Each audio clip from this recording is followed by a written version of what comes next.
우리는 율법에서 자유하게 되었습니다. 여러분 중에서 율법을 지키며 살아가는 사람은 아마 없을 겁니다. 할례 받은 사람이 있습니까? 월삭을 지키거나 아니면 유월절 지키거나 안식일 지키는 사람은 더 이상 없습니다. 예수님께서 율법의 모든 요구를 충족시키셨고 그로 말미암아서 얽매였던 모든 죄에 대하여 우리는 죽은 자가 되었습니다. 죽은 자는 더 이상 법의 지배를 받지 않습니다. 생명이 지불되었기 때문에 어떤 죄라도 자유함을 누리게 된 것입니다. 마찬가지로 죄가 없는 사람도 벌을 받지 않습니다. 죽은 사람이 벌을 받지 않는 것처럼 죄가 없는 사람도 벌을 받지 않죠.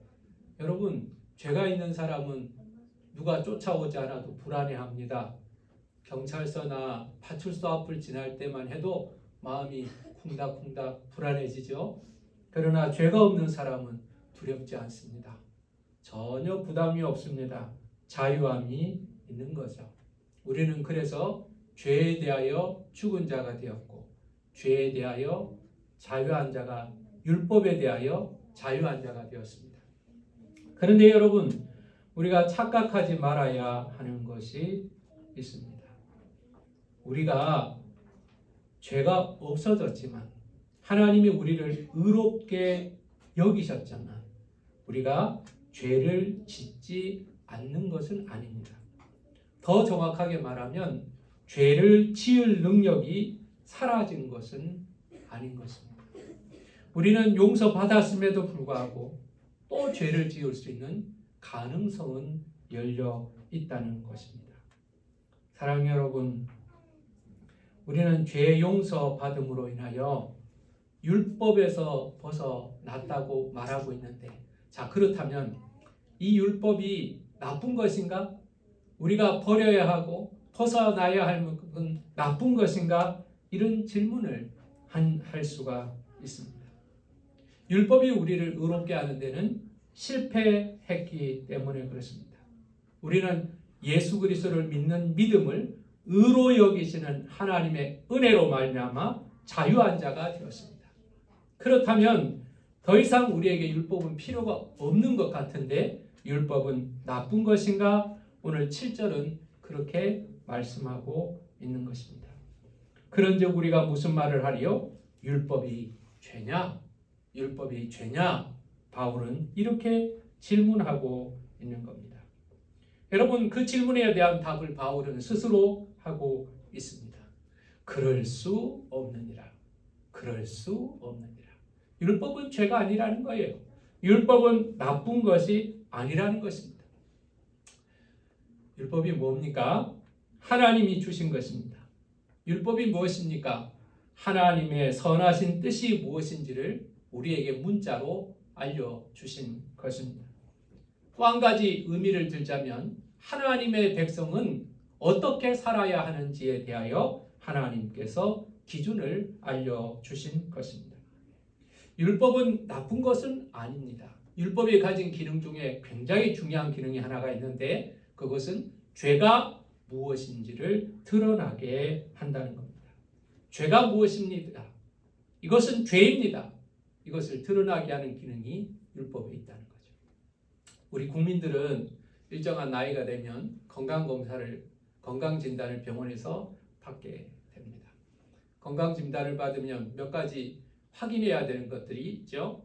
혈액을 확인하고 심전도를 확인하고 또 맥박도 확인을 하고 몇 가지 검사를 합니다. 그러면 간 수치가 얼마입니다. 또 혈당이 얼마입니다. 혈압이 얼마입니다. 그 진단하는 기계가 우리의 상태를 보여주는 것입니다. 내가 건강한지 건강하지 않는지를 내가 제일 잘 안다 이렇게 말하는 사람은 사실은 조금 미련한 사람입니다. 나는 내가 어디가 문제가 있는지 잘 모르고 살아가고 있는 거죠. 기분이 좋으면 내가 건강한 것 같고 기분이 나쁘면 건강하지 않습니까? 내 감정은 상관이 없는 것입니다. 정확하고 객관적 기준이 있어야 하는데 진단하는 병원의 좋은 기계들은 그와 같은 우리의 상태들을 드러내어서 이건 나쁩니다. 이건 좋습니다. 이건 문제가 있습니다. 드러내는 것입니다. 만약 우리가 결과가 좀 나쁘게 나왔다고 합시다. 혈압이 좀 높게 나왔습니다. 간 수치가 높게 나왔습니다. 우리 건강이 나쁜 상태를 보여주었습니다. 그러면 그 기계가 나쁜 기계입니까? 아닙니다. 그 기계는 나쁘지 않습니다. 그 기계는 해야 될 역할을 그대로 한 겁니다. 상태를 정확하게 보여준 것이지요.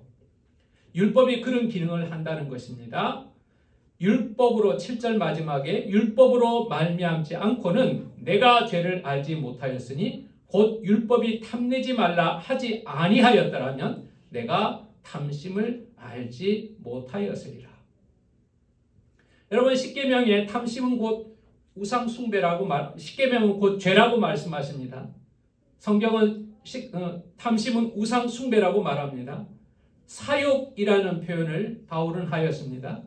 타락한 욕망이 죄라고 말하고 있습니다. 왜 그것이 죄가 됩니까? 하나님께서 율법을 통해서 타락된 욕망은 죄다 선언하셨기 때문에 이제 우리가 그게 죄라는 것을 알게 되는 겁니다. 여러분 우리가 운전을 하러 가는데요. 차선이 없는 길을 가고 있습니다. 그러면 거기서 차선 위반을 했다는 생각이 들까요? 생각이 들지 않습니다. 차선이 없기 때문에 그렇습니다. 신호등이 없는 길을 가고 있습니다. 내가 그 길을 가는데 나는 신호등 위반했어 이런 마음이 들까요? 난 문제가 없어. 신호등이 없기 때문에 나는 위반을 한 것이 없이 그냥 가게 되는 거죠. 우리의 욕망대로 살아가는 사람들은 그렇습니다. 내 욕망에 충실한 사람들은요. 죄의식이 없습니다.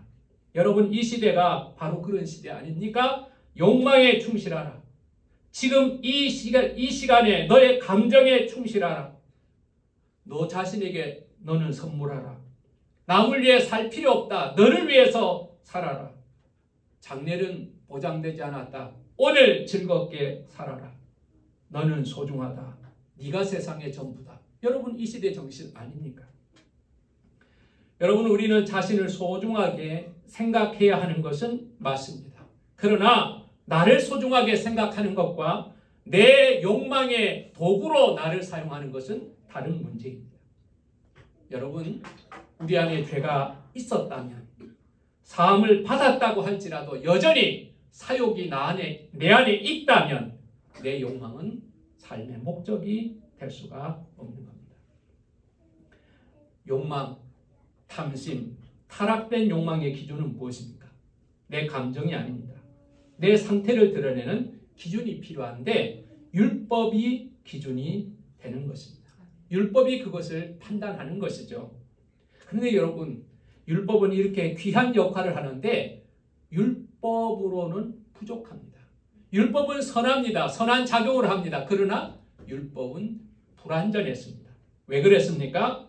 율법은 죄를 드러내는 데는 성공하지만 죄를 없게 하는 능력은 없다는 것입니다.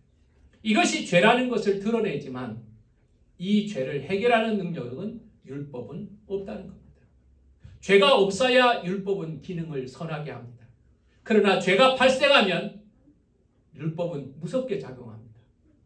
죄를 벌하라고 명령하고 있기 때문에 그렇습니다. 그래서 여러분 죄를 지은 자는 율법의 지배를 받게 되는 겁니다. 오늘 본문 말씀에 보니 전에 율법을 깨닫지 못했을 때에는 내가 살았더니 전에 내가 율법을 모를 때는 내가 살았다는 거예요. 이렇게 살아도 되는 거야.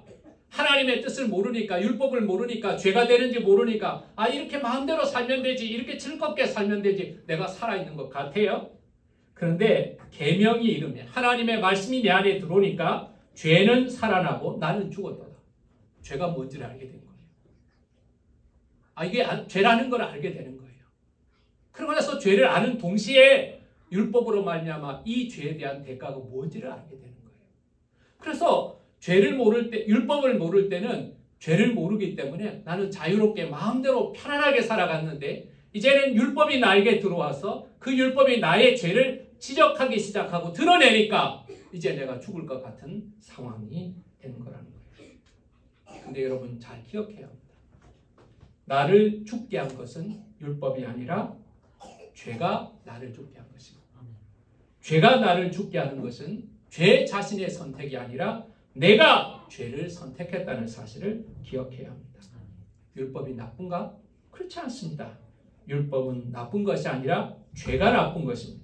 예수님은 율법을 완성하러 오셨다고 말씀하셨습니다. 그러므로 우리가 율법으로 의롭게 되는 데는 실패했지만 율법이 나쁜 것이라고 착각하지 말라. 마음대로 살지 말라고 하나님은 말씀하고 계신 것입니다. 두 번째, 그럼 율법에서 벗어났는데 왜 우리 안에 내적 갈등이 있는가라는 겁니다. 15절 말씀을 제가 읽어보겠습니다. 내가 행하는 것을 내가 알지 못하노니 곧 내가 원하는 것은 행하지 아니하고 도리어 미워하는 것을 행하느니라. 내가 행하는 것을 내가 알지 못하노니 내가 원하는 것은 행하지 않고 도리어 미워하는 것을 행한다. 여러분 이 말은 이런 뜻이에요.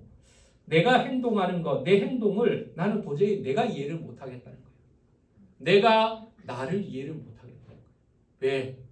내가 원하는 것을 나는 행동하지 않고 내가 원하는 대로 살지 않고 이렇게 살았으면 좋겠다고 하는 대로 살지 않고 이렇게 하면 안 돼! 라고 생각하는 대로 내가 지금 살아가고 있다는 거예요. 왜 내가 이렇게 살아가는지는 모르겠다는 거예요.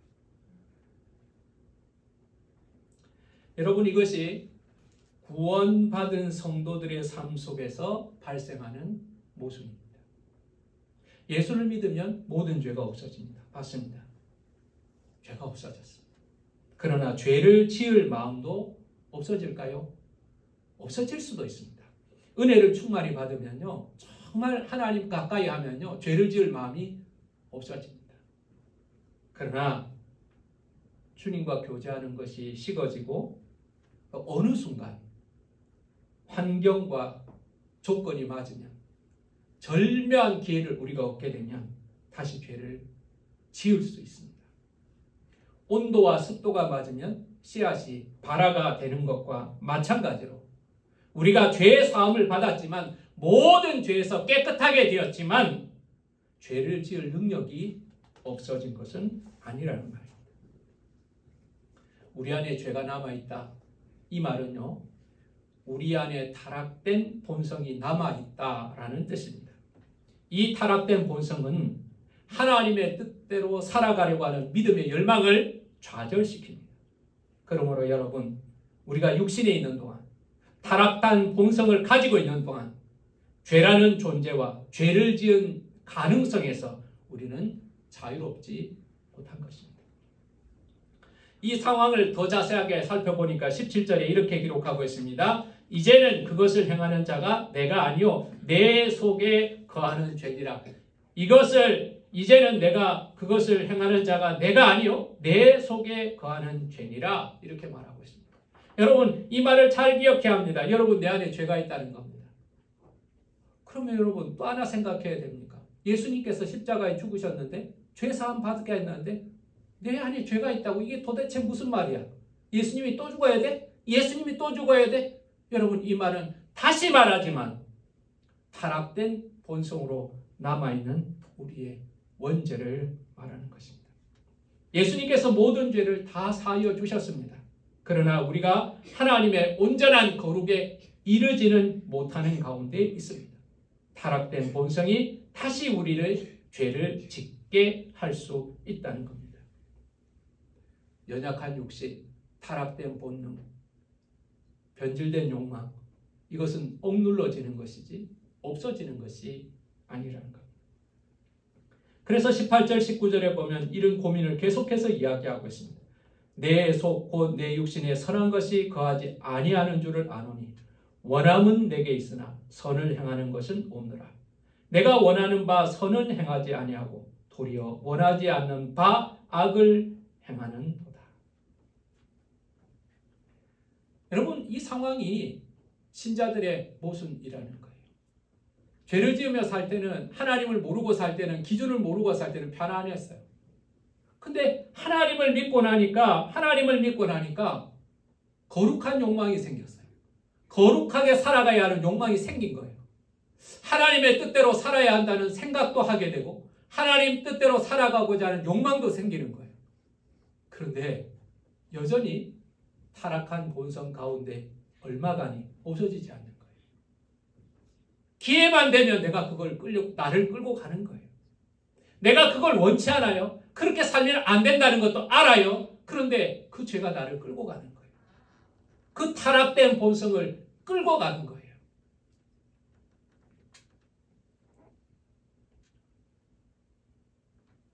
사랑하는 여러분, 이단들은요 이렇게 말합니다.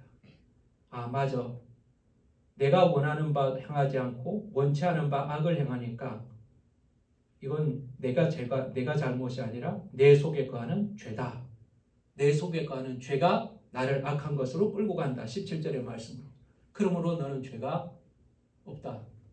죄가 있는 거지 넌 죄가 없어. 이단들이 그렇게 말합니다. 그러면서 뭐라고 말합니까?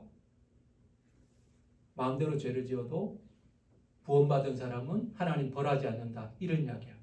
그리고 또 어떤 이단이 나옵니까? 영은 거룩한 것이고 육신은 악한 거다. 그러니까 육신을 괴롭혀라. 금욕주의나 이런 이원론주의가 나오게 되는 겁니다. 사랑하는 여러분, 죄가 우리 안에 있다는 것은 예수님께서 죄를 덜 사해 주셨다는 의미가 아닙니다. 모든 죄를 사해 주셨지만 타락된 본성이 남아있다는 뜻입니다. 뿐만 아니라 그 타락된 본성으로 말미암아 우리가 넘어질 수 있다는 것입니다.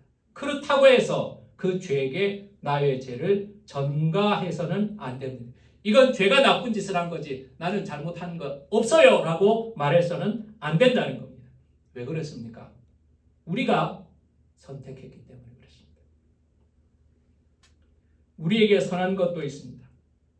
그리고 우리에게는 육신에게는 타락된 본성도 있습니다. 여러분, 우리는 율법을 통해서 죄가 무엇인지를 분별하는 자가 되었고 예수 그리스도를 영접함으로 인하여 하나님의 거룩한 욕망을 가진 자들이 되었습니다. 이제 우리는 선택하는 겁니다. 내 옛사람과 내 정욕과 내 변질된 욕망을 선택할 것인가 아니면 하나님의 거룩하신 뜻을 선택할 것인가. 나는 나의 욕망을 선택할 것인가 하나님의 뜻을 따를 것인가. 우리는 선택하는 거예요. 선택할 수 있어요. 그러니 죄가 있다고 한들 죄가 나를 끌고 간다 한들 죄가 죄에게 죄를 묻는 것이 아니라 죄를 선택한 나에게 문제가 있는 거예요. 여러분, 이것이 해결이 쉽게 되지 않습니다. 이런 욕망이 우리 안에 있음으로 인하여 우리는 공고한 사람, 고통스러운 사람, 갈등하는 사람이 되는 겁니다. 오히려 예수 믿기 전에 편했을 수도 있습니다. 이기적으로 살고 적당히 죄를 지으며 살아도 별 문제가 없습니다. 사람들에게 들키지만 않으면 그냥 마음은 편합니다. 눈치를 보면서 다른 사람들보다 조금만 선하게 살아가도 나는 편안합니다. 거기다가 사랑의 열매 같은 데라든지 월드비전 같은 데 정기적으로 한 3만 원, 2, 3만 원 기부라도 한다면 나는 훨씬 더 마음이 편합니다. 나는 선하게 살고 있어. 내 주변을 둘러봐도 망하는 사람은 별로 없어. 나는 도덕적으로 살아갈 뿐만 아니라 죽는다고 하여도 아마 좋은 곳에 갈 거야 라고 착각하며 살아갈 겁니다. 그런데 예수를 믿고 달라지는 것이 있습니다. 내 기준으로 나의 삶을 바라보고 내 기준으로 사람과 비교하면서 나는 괜찮아, 나는 문제가 없어, 나는 도덕적이야, 나는 좋은 데 갈 거야 라고 하던 것이 착각이라는 걸 알게 됩니다. 하나님의 기준이 나의 기준이 되기 때문에 그렇습니다. 거룩한 소욕이 내 안에서 생기기 때문에 그렇습니다. 그전에는 당연하게 생각했던 것들이 이제는 죄라는 것으로 깨달아집니다. 내가 그걸 하고 싶습니다. 내가 그것을 좋아합니다. 내가 그걸 선택할 수도 있습니다. 그것을 하고 살았습니다. 근데 예수님이 내 안에 들이시고 나서 이제는 마음에 찔리는 겁니다. 이건 하면 안 되는 것 같아요. 근데 이걸 하고 싶은 거예요.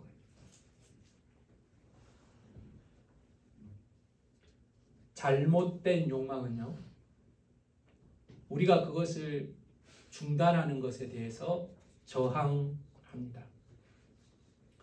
너는 원래 그렇게 고지식한 사람이 아니잖아. 지금까지 너 적당하게 죄를 짓고 살아도 아무 문제 없었잖아. 야, 네가 그렇게 한다고 세상이 바뀔 것 같냐? 다른 사람들도 다 그렇게 살고 있지 않냐?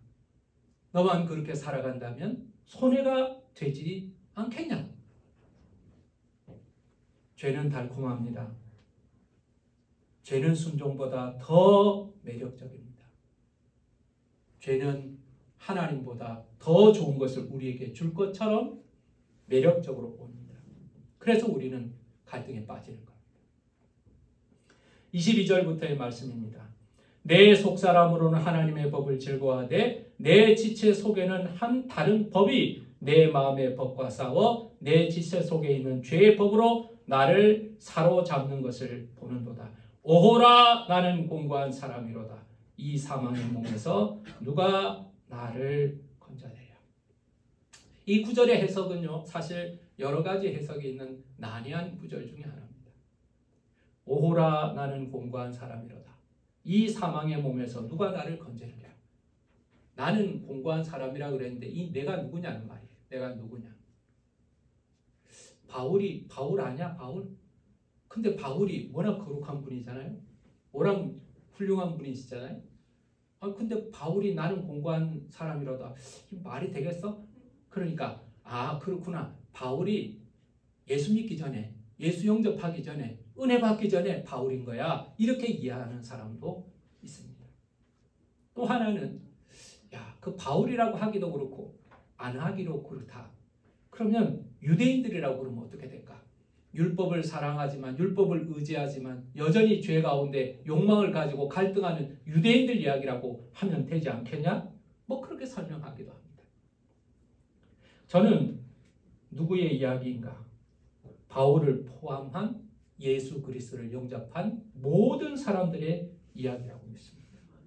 유대인이든 이방인이든 바울이든 저든 여러분이든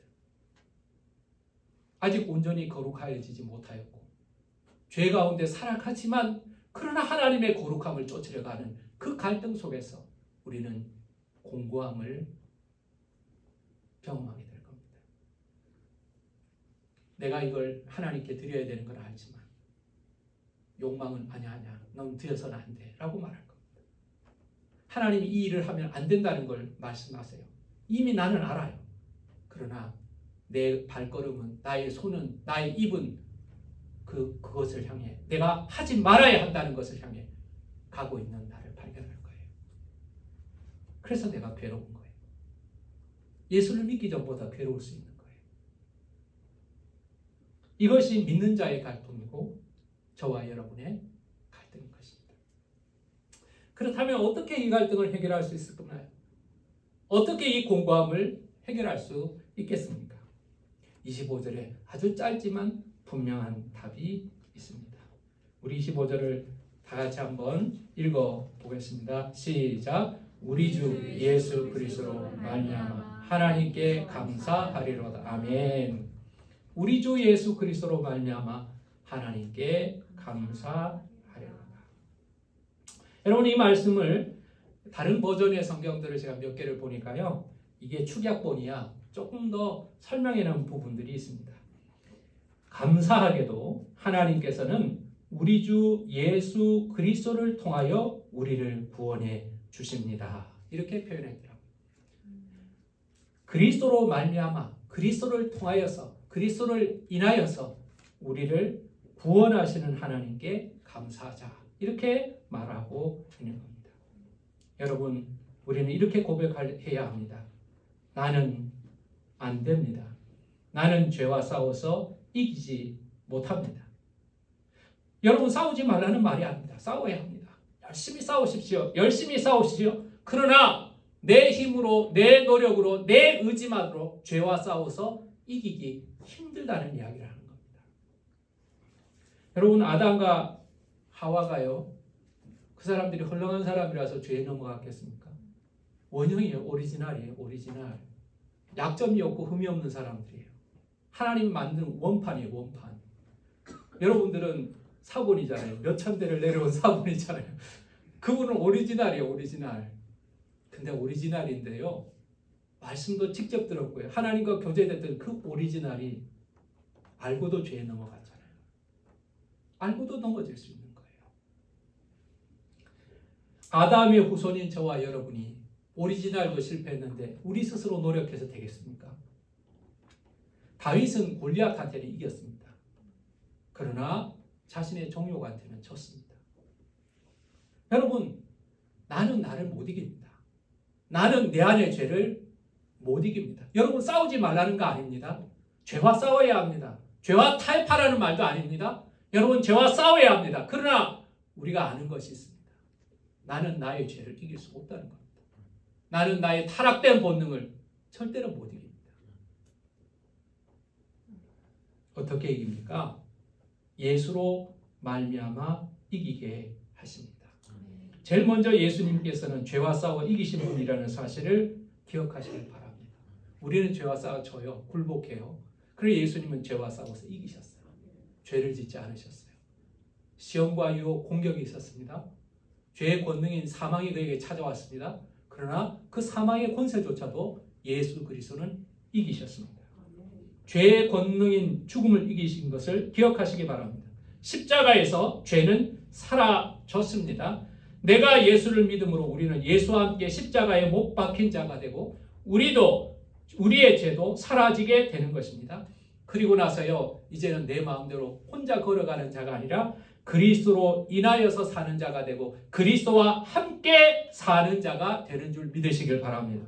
여러분, 못 박히고 나서 내가 그리스도와 함께 못 박혔나니, 못 박히고 나서 자, 예수님 빠이빠이, 죄가 없어졌으니까 당신은 당신의 길을 가고 나는 나의 길을 가겠습니다. 그게 아니라는 겁니다. 예수 그리스도와 십자가에 못 박히고 그 이후로는 함께 살아가는 겁니다. 그가 내 안에, 내가 그 안에 있는 줄 믿으시길 바랍니다. 이제 우리가 어떻게 살아갑니까? 전에는 나의 자랑, 나의 노력, 나의 의지, 나의 노력, 나의 싸움, 그렇게 살아갔습니다. 그러나 이제는 내 안에 계신 그리스도를 의지하며 살아갑니다. 십자가를 믿는 믿음으로 의롭게 된 우리는 우리 가운데 계신 예수 그리스도를 계속해서 의지하며 살아가는 겁니다. 요한일서 4장 말씀에 보면 이런 말씀이 있습니다. 자녀들아, 너희는 하나님께 속하였고 또 그들을 이기었나니 이는 너희 안에 계신 이가 세상에 있는 자보다 크심이라 라고 말했습니다. 우리 안에 있는 자로 인하여서 우리는 세상을 이긴다는 겁니다. 죄를 이긴다는 겁니다. 야고보서 4장 7절은 이렇게 말합니다. 그런즉 너희는 하나님께 복종할지어다 마귀를 대적하라. 그리하면 너희를 피하리라. 우리 신집사님 자주 인용하는 구절입니다. 여러분, 우리는 이 구절을 주목해요. 마귀를 대적하라. 그리하면 너희를 피하리라. 여러분, 그런데 여러분, 이 말씀만 주장하는 것은요, 절반이에요. 절반이에요. 마귀를 대적하라. 그리하면 피하리라. 이건 절반이에요. 왜냐? 그 앞에 전제가 있어야 돼요. 뭡니까? 하나님께 굴복하라입니다. 하나님께 복종하라. 하나님께 복종하는 자가 마귀를 대적할 때 마귀가 물러가는 거예요. 우리가 어떻게 죄와 싸우는 줄 아세요? 어떻게 우리가 정욕과 싸우는 줄 아세요? 어떻게 마귀와 싸울 수 있는 줄 아세요? 나 혼자서는 안 된다니까요. 하나님께 복종할 때, 그리스도 안에 있을 때, 그리스도를 의지할 때 우리는 이길 수가 있는 거예요. 우리는 성령님의 도우심으로 거룩한 성품에 동참한 자가 되었습니다. 이 거룩한 성품이라는 것은 상대적인 거예요. 하나님의 같이 된다는 뜻은 아니에요. 거룩한 소욕이 일어났다는 거예요. 기도하고 싶은 마음, 예배하고 싶은 마음, 사랑하고 싶은 마음, 이런 것들이 우리 안에 막 생긴다는 거예요. 성령을 경험한 사람은 이런 마음이 막 생깁니다. 용서가 안 되던 것이 용서가 됩니다. 이 마음이 막 생기는 거예요. 자, 그러므로 우리는 이제 성령님의 도움을 구하며 살아가는 겁니다. 왜 매일 기도합니까? 하나님과 깊이 교제하는 거예요. 주님께 복종하는 거예요. 왜 매일 성경 보라고 합니까? 매일매일 하나님께 나를 붙이는 거예요. 죄와 싸워서 이기기 위해서 우리는 매일매일 그리스도 앞으로 나가야 되고 그리스도 앞으로 나가야 하는 겁니다. 이것을 칼빈은 성화라고 표현했습니다. 성화, 거룩하게 되는 삶. 예수 믿고 나서 구원받은 자는 성화의 길로 접어들었다.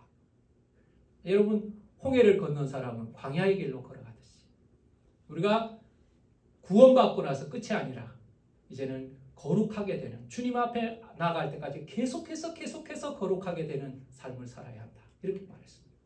웨슬레는 이것을 성결이라고 말했습니다. 자, 예수 믿고 나서 구원받았는가? 그러면 2차적 은혜, 더 큰 은혜를 사모하라. 더 큰 은혜를 사모하라. 예수 그리스도와 같이 온전해지기를 사모하라. 성령의 충만함을 사모하라. 여러분, 그게 신앙의 목적이 되어야 된다는 거예요. 이걸 놓쳐버리면 난 구원받은 사람이니까, 세례명부 있는 사람이니까, 예수 알고 있으니까 아무 문제 없을 거야. 내 힘으로, 내 노력으로 살아가다가 욕망해지는 거예요. 죄해지는 거예요.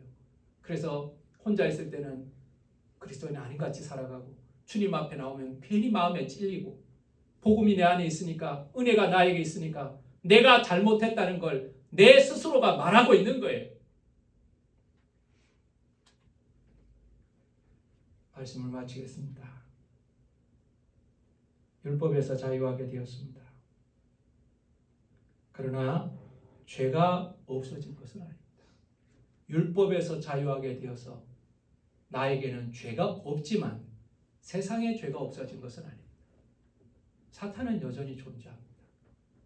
악의 대리자들은 여전히 존재합니다.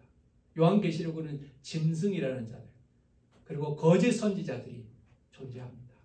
이 시대는 그런 시대입니다. 사랑하는 여러분, 우리 안에는 또한 타락된 본성이 남아 있습니다. 놀이터예요. 눈으로 보기에는 쇠가 없어 보여요. 근데 자석을 큰 걸 가지고 모래에 이렇게 휘휘 저으면 금방 쇠가루가 묻어요. 자, 그걸 털어내요. 이제는 없겠지? 다시 한번 휘휘 저어 보세요. 아니, 쇠가루가 또 묻어 있어요. 신기할 노릇이에요. 아니, 모래가 쇠가 없어 보이는데 이 자석을 휘저을 때마다 쇠가루가 튀어나와요. 누가 쇠가루를 잡아놓은 것도 아닌데 말이죠. 저는 그걸 보면서 그 생각을 해요. 우리 심령이 그런 것 같아요. 겉으로 보기에는 멀쩡해 보여요. 겉으로 보기에는 참 거룩해 보이기도 해요. 저 사람 같으면 진짜 그리스도인 같아 보여요. 근데 사실은 하나님의 말씀이, 성령이 나를 휘휘 저으면 시궁창물이 밑에서 솟아오르는 것처럼 내 안에 이 더러운 것이 있구나, 썩은 것이 있구나 발견하게 되는 거죠. 사랑하는 여러분, 우리는 거룩한 것을 알지만 거룩하게 살지 못하기 때문에 갈등하는 자가 되었습니다. 여러분, 이제 선택해야 합니다. 이 상태를 내버려두지 않고 하나님께서 원하시는 거룩한 소욕에 따라 살아갈 수 있도록 우리는 싸워야 하는 것입니다. 그러나 내 힘으로는 이기지 못한다는 것을 깨달아야 합니다. 그리스도로 말미암아 이기게 하신다는 사실을 우리는 기억해야 합니다. 우리가 살아가는 동안 추위가 계속될 것입니다. 올여름 제가 예언을 할게요. 7월달, 8월달에 30도 넘을 겁니다. 분명히 넘을 겁니다. 그리고 재난과 질병은 계속될 겁니다. 그리고 죽음도 없어지지 않을 겁니다. 다시 말하면 죄는 세상에서 없어지지 않을 겁니다. 그리고 그 죄를 사모하는 타락된 본능도 여러분 안에 있다면 여러분들은 언제든지 끌려갈 수 있을 겁니다. 한 번 거룩하게 되었다고 마음대로 살아서는 안 됩니다. 계속해서 거룩하게 살아야 합니다. 주님과 동행하며 살아야 합니다. 내 힘으로 안 됩니다. 임마누엘을 경험해야 하는 겁니다. 여러분, 혹시 여러분이 다시 죄를 지었습니까? 내가 원하지 않는 죄로 인하여서 주님의 마음을 아프게 하고 여러분 자신에게 실망하십니까? 그러나 포기하지 마시기 바랍니다. 길을 가다가 내가 미련하게 넘어질 수 있습니다. 그때 손잡아 주시는 주님으로 인하여 일어나시면 됩니다. 내가 넘어졌기 때문에, 더럽혀졌기 때문에, 부끄러운 일을 당하였기 때문에 나는 끝이 났다고 들어누워 있지 마시기 바랍니다.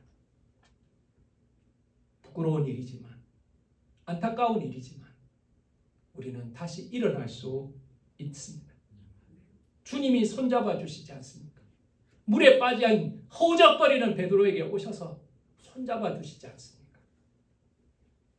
다시 일어나 예수의 보혈로 정결하게 되시기를 간절히 원합니다. 다시 죄를 지어서 넘어져 있는 것이 부끄러운 것이 아니라 그 넘어져 있는 상태에서 일어나지 못하는 것이 부끄러운 것입니다. 제가 우리 손주들이 자라는 걸 보면서 참 신기한 걸 느낍니다. 일주일마다 달라져 있는 걸 느낍니다. 아이들이 자랄 때 보면요, 처음에는 잘 일어나질 못합니다. 스스로 서지도 못해요. 근데 그 아이들이 처음에 설 때 어떻게 섭니까? 무언가를 붙들고 섭니다. 물건을 잡고 서고요, 소파를 잡고 서고요, 탁자를 잡고 서고, 벽을 잡고 서고, 아니면 어른 다리라도 붙잡고 섭니다. 그러다가 넘어지기도 하고 쓰러지죠. 그리고 나서는 이제는 잘 섭니다. 그 다음은 어떻게 해야 되죠? 걸어갑니다. 걸어가는데 한꺼번에 잘 걸어가는 아이도 굉장히 드물게 있지만 보통 아이들은 넘어집니다. 어떻게 넘어질까? 뒤로 벌러덩 넘어지면서 뻥 소리가 나게 넘어지기도 합니다. 가슴이 막 어이구 큰일 났다 큰일 났다 막 그럴 때도 있습니다. 아이들은 그렇게 걸어갑니다. 걔가 실패했습니까? 맞아요. 걷는 데는 실패했습니다. 그러나 그는 인생에 실패한 건 아닙니다. 다시 일어나면 되는 거죠. 넘어졌죠? 넘어졌기 때문에 더 조심하면 되는 겁니다. 다시 일어나면 되는 거예요. 나는 넘어졌기 때문에 일어날 자격이 없어. 나는 넘어졌기 때문에 실패했어. 그렇게 누워있는 것이 부끄러운 거죠. 여러분, 죄에게 한 번 졌다고, 죄로 인하여 여러분들이 타락했다고, 여러분 주님이 여러분을 영원히 버리시지 않는다는 사실을 기억하시길 바랍니다. 예수님을 3번이나 부인한 베드로를 다시 찾아오시잖아요. 그리고 다시 손잡아 주시고 그에게 귀한 양을 맡기시잖아요. 여러분 기억하십시오. 나는 이길 수가 없습니다. 나는 넘어질 수도 있습니다. 거룩한 것을 알고도 나는 죄를 선택하여서 쓰러질 수도 있습니다. 그러나 여러분, 그것이 부끄러운 일인 줄 알거든 다시 일어나서 예수 그리스도의 보혈로 정결하게 되시기를 예수 이름으로 축원합니다.